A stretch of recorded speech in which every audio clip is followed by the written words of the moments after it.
Avec la réforme du bac, elle n'a plus vraiment la même saveur, hein, il faut le dire. La philo marquait il y a encore quelques années le coup d'envoi des épreuves du bac, mais avec le contrôle continu, beaucoup d'élèves de terminale ont déjà leur examen avant même le début des épreuves. Du coup, ce matin, la pression était beaucoup moins forte. Exemple devant un lycée du 7e arrondissement, Arthur Blais et Stéphanie de Silgui. 8 heures, les copies sont distribuées. C'est parti pour 4 heures d'épreuve de philosophie. Les terminales en bac général avaient le choix entre 2 dissertations.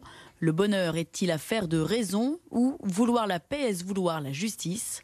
Ils avaient également la possibilité d'expliquer un texte de Lévi-Strauss issu du livre La pensée sauvage.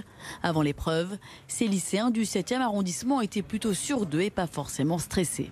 Pas trop de stress vu qu'on a déjà les résultats d'ESP. On sait qu'on a notre bac même si on rate la philo, donc voilà.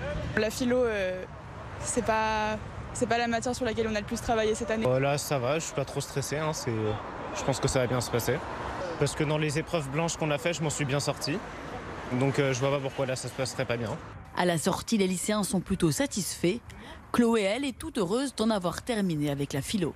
Ça reste de la philosophie, donc c'était assez approximatif. Je sais pas trop comment ça va se passer, mais au moins c'est fini. Moi, j'étais pas partie non plus en visant le 20 sur 20, donc je suis quand même fière de ce que j'ai fait, ça va. J'ai pris le sujet de commentaire, c'est plutôt bien passé. En fait, le texte en lui-même était simple, mais justement, c'était là que c'était compliqué et pas grand-chose à dire. Les résultats feront-ils le bonheur des candidats? Encore un peu de patience, les copies seront rendues le 4 juillet.